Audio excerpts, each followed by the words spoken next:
Eu sei que você que está me assistindo agora procrastinou essa semana e também deixou uma tarefa importante para a última hora. Eu sei disso porque, assim como várias pessoas do mundo, eu também já fui um procrastinador de alto nível. E eu digo que eu fui porque hoje em dia eu não me considero mais. Mas é claro que eu procrastino de vez em quando, que eu atraso algumas tarefas. Isso é normal, mas isso se tornou uma pequena parte da minha vida. Isso acabou se tornando uma raridade. E eu quero falar para vocês quais foram as principais atitudes que eu tomei para conseguir mudar isso. Para parar de procrastinar nas minhas atividades do dia a dia, parar de procrastinar nas minhas leituras, parar de procrastinar nos meus hábitos. Eu quero que você assista esse vídeo e você acabe ele com a mente aberta, sabendo como é que você pode, de alguma forma, resolver esse problema que afeta todos nós. O problema da procrastinação. Então já deixa seu like e se inscreve no canal para você receber mais conteúdos como esse. Mas antes de dar essas dicas para vocês, eu preciso contar uma história.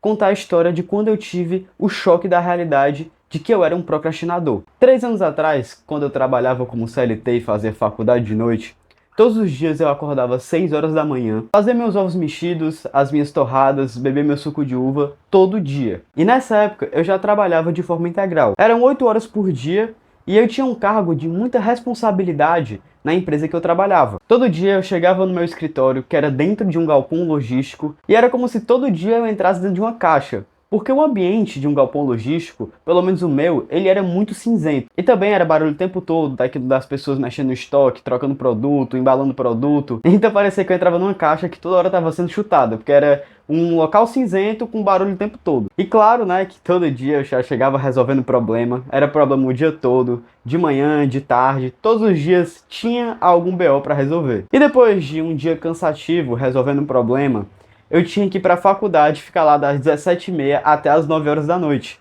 Isso quando eu não tinha aula até as 10h30 da noite, né? E em um determinado dia, eu vejo um vídeo no YouTube falando sobre como não procrastinar. E nesse vídeo falava que procrastinação era uma questão de mentalidade. E aí vendo esse vídeo, eu admito que eu fiquei muito cético e pensei, poxa, questão de mentalidade, como é que eu vou conseguir ter hábitos saudáveis se eu fico o tempo todo trabalhando, eu não tenho tempo para quase nada? Como é que eu vou conseguir treinar, vou conseguir ler 20 páginas por dia, eu vou conseguir beber 2 litros de água, se eu não consigo ter tempo? Mas aí eu tive um ponto de inflexão. Eu resolvi olhar o tempo que eu ficava nas redes sociais, em específico o Instagram. E aí eu me deparei com 2 horas e meia por dia usando essa rede social. Então isso foi o pontapé para eu começar a refletir. Cara, e se eu usasse essas 2 horas e meia, ou pelo menos metade desse tempo, para fazer outras coisas? E esse foi o pontapé para eu trazer essas dicas que eu vou trazer para vocês nesse vídeo. É um fato de que nessa época da minha vida que eu contei para vocês agora, não era possível eu conseguir fazer tudo. Eu não tinha tempo e nem energia para conseguir ter a disposição necessária para fazer toda aquela rotina que a gente vê aí nos vídeos, nos Reels e nos Shorts do YouTube. Tem fases da nossa vida que a gente não consegue fazer tudo. Realmente, existem alguns momentos que a gente vive um certo desequilíbrio. Porém, uma coisa se tornou clara para mim. Eu não estava usando 100% do meu tempo da forma correta. Claro que tinha dias que eu não conseguia treinar por causa do cansaço, porque eu chegava muito cansado mentalmente e fisicamente. Mas por que eu não poderia usar 30 minutos daquele tempo que eu usava no Instagram para conseguir ler 20 páginas, ou então para fazer alguma tarefa importante, algo que realmente fosse necessário? O vídeo que eu vi realmente estava certo. Eu precisava ajustar a minha mentalidade. E é claro que não é sobre você dormir um dia e acordar outro com a mentalidade totalmente nova. É uma construção. E é exatamente sobre isso que eu vou falar agora nessas próximas dicas. O ponto 1 é que eu precisava tornar o meu ambiente propício. Sabe por que eu usava tanto o Instagram? Porque o meu celular estava sempre do meu lado, estava sempre no meu campo de visão, enquanto os meus livros não estavam. Eu levava meu celular para todo canto que eu via. Mas os meus livros não, eles ficavam aqui em casa e eu só ia lembrar deles no final do dia, quando eu chegava depois da faculdade. Como é que eu ia conseguir ir para academia se antes de ir para lá eu voltava para casa e passava pelo meu quarto? Depois de um dia cansativo, e aí eu vejo minha cama, como é que eu vou conseguir ter a força de vontade de me trocar, ir lá andando ou de carro, enfim, para conseguir treinar depois de, sei lá, umas 15 horas que eu passei fora de casa? Como é que eu vou conseguir parar de comer doce e ter uma dieta se eu abro minha geladeira e a primeira coisa que eu vejo é um bolo de chocolate ou um brigadeiro? Então uma forma de conseguir contornar isso foi a seguinte. Eu comecei a deixar o meu livro, o livro que eu estava lendo, dentro da minha mochila e transportava ele para todo canto.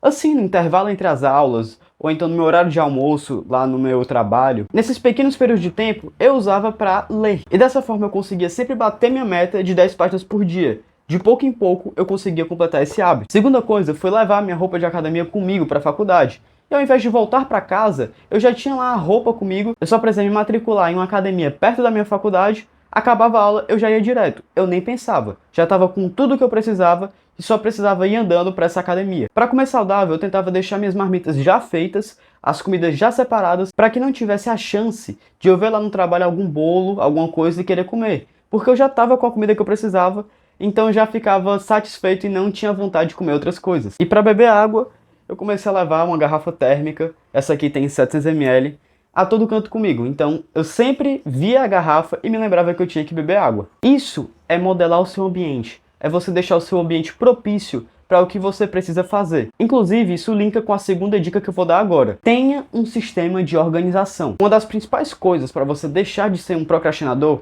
é você também se tornar uma pessoa organizada. Se eu te perguntar agora o que você precisa fazer hoje, amanhã e depois de amanhã, você consegue me responder isso em menos de 3 minutos? Como eu falei, você tem que modelar o seu ambiente para que ele se torne propício para você fazer as suas tarefas. E uma dessas coisas é justamente você ter um sistema de documentação e organização. Vamos pensar comigo. Nós temos sempre 1000 coisas para fazer no dia a dia. Temos sempre várias responsabilidades e vários problemas para resolver. E também a nossa memória, ela é curta. Como é que a gente vai conseguir lembrar de tudo isso já na correria do dia a dia? Não dá, é impossível. E como é que se resolve isso? Com organização. Seja você usando um planner, seja você usando algum sistema como o Notion ou o ClickUp, que é o meu caso, eu uso o ClickUp. Você tem sempre que deixar como se fosse um calendário perto de você, com as suas tarefas todas criadas, né? Suas tarefas todas documentadas. Que aí com um olhar você consegue entender o que você precisa fazer hoje, amanhã, depois de amanhã, na próxima semana e assim por diante. Ó pessoal, quero só mostrar aqui para vocês um exemplo. Ok, eu coloco as minhas tarefas nos dias do calendário. Aí eu consigo ter um sistema de organização. Consigo ver o que é para amanhã, o que é depois de amanhã, assim por diante. Esse não é meu calendário normal. Isso aqui é só um exemplo que eu criei para mostrar para vocês. Eu uso aqui o ClickUp para fazer essa organização, que é um sistema que eu uso também na empresa. E é assim que eu faço, ó. Eu deixo tudo organizado, minhas tarefas. E aí conforme eu for fazendo, se eu fazer, eu venho aqui e dou um check, certo? E aí eu consigo ter um controle muito bom do que eu tenho que fazer nos dias seguintes e ter essa visualização fácil. Mas claro que a gente também precisa se concentrar no que realmente importa. Existe um tipo de procrastinação invisível que eu cometi durante muito tempo. Eu chamo isso de procrastinação produtiva. Sabe quando você está lá fazendo pequenas tarefas e deixando as grandes tarefas de lado? Vou dar um exemplo. Vamos supor que você seja um estudante de engenharia e você está fazendo lá cadeira de cálculo e cadeira de física. Você tem uma prova de cálculo daqui a 2 dias e tem um trabalho para entregar de física daqui a 3 semanas. E ao invés de você estudar para a sua prova de cálculo, que é daqui a 2 dias, e tem uma urgência maior, você resolve ficar fazendo o seu trabalho de física que ainda tem um prazo de 3 semanas. Isso porque você odeia cálculo e não gosta de física. E aí usa o trabalho como uma desculpa, uma forma de amenizar sua consciência, ao invés de ter que fazer o que tem que ser feito, que é estudar para a prova de cálculo. Ou seja, você procrastinou sendo produtivo. Mas tá tudo bem, viu galera? Eu perdoo vocês. Eu também odiava cálculo na faculdade. Às vezes nós deixamos o essencial de lado para focar em coisas que não são essenciais, só para amenizar a nossa consciência e nós sentirmos que estamos sendo produtivos, mas nós não estamos, nós só estamos nos enganando. Tem 2 livros que falam muito sobre isso, que um deles é o Essencialismo e o outro eu não tenho comigo, mas ele se chama A Única Coisa. E eles vão te ensinar a priorizar o que é importante e justamente falar sobre esse conceito que eu falei aqui. Ah pessoal, lembrando que todos os livros que eu falo no vídeo, eu deixo aqui meu link de afiliado da Amazon na descrição para que você possa ir lá e comprar esses livros. E assim também a gente entra na dica 4. Que é respeitar o processo. Lembra que eu falei que você não ia mudar a sua mentalidade da noite pro dia? Pois é, demora um pouco para você conseguir mudar os seus hábitos. E procrastinar não deixa de ser um hábito. Não adianta eu chegar para uma pessoa que nunca leu e pedir que ele leia aqui esse livro, o Ana Karenina, que tem 840 páginas. Sem dúvidas nenhuma, ele vai abandonar o livro. Inclusive, eu tenho um vídeo falando sobre os 4 erros que eu cometi quando eu fui tentar desenvolver o hábito da leitura. Eu vou deixar aqui no card para que você possa assistir depois. Livros como O Poder do Hábito, que está bem aqui, e Hábitos Atômicos, que está lá em cima, eles dizem que geralmente demoram 21 dias para você conseguir criar um hábito. Mas se eu pudesse dar minha opinião baseada na minha experiência, eu diria que isso é muito relativo. Não se prenda a isso, apenas faça o que tem que ser feito no maior tempo possível, que uma hora isso vai acabar se transformando num hábito. Eu digo isso porque muitas vezes eu ficava frustrado, achando que em 21 dias a minha vida ia mudar e eu ia conseguir desenvolver o hábito. Mas muitas vezes isso não acontecia. Não se prenda a isso, respeite o processo e aproveite o processo. Não fique neurótico achando que você tem que fazer tudo o mais rápido possível. Não, isso vai acabar sendo um peso, você vai desistir e vai ficar frustrado. Não pense em quanto tempo precisa, apenas faça e fique fazendo da melhor forma possível. O importante é a constância, é você acertar mais do que você errar. E aí a gente entra na dica 5, que é aprender a lidar com os nossos pensamentos. Uma coisa que me ajudou muito a parar de procrastinar foi meditar. Sim, meditar. O problema é que acabamos pensando demais e aí nós começamos a criar justificativas nas nossas cabeças para não fazer aquela tarefa difícil que a gente sabe que tem que fazer. Lá no começo, eu sempre pensava, eu vou ler aqui meu livro no final do dia, não tem problema. Chegar no final do dia eu vou ler, não tem necessidade de ler agora. Mas aí chegava no final do dia e eu já muito cansado acabava não lendo e acabava dormindo. Os meus pensamentos acabavam me sabotando e isso me impedia de deixar de ser um procrastinador, porque eu ficava sempre acreditando no que eu pensava. E meditar me ajudou muito a entender esse fluxo, a entender como é que meus pensamentos funcionavam e analisar se eles faziam sentido ou não. Você não precisa necessariamente meditar, apesar de eu recomendar isso. O que você precisa é entender esse fluxo de pensamento, entender que nem tudo que vai vir na sua mente é realmente benéfico e verdadeiro. E claro, os pensamentos, eles não param. Mesmo quando você se tornar uma pessoa mais ativa, menos procrastinadora, eles vão continuar vindo.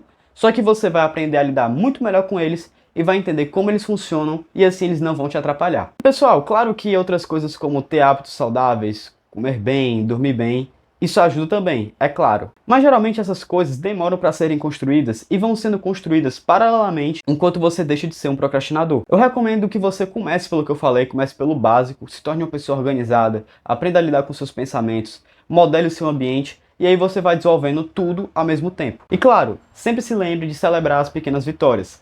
Conforme você for conseguindo ter novas conquistas, comemore isso. Celebre sempre porque isso vai, inclusive, mostrar para o seu cérebro que você está se tornando uma pessoa que você realmente quer ser. Até porque é as pequenas conquistas que vão te levar para as grandes vitórias. Se gostou, deixa seu like, se inscreve no canal e me acompanha para mais vídeos como esse. Valeu e até mais!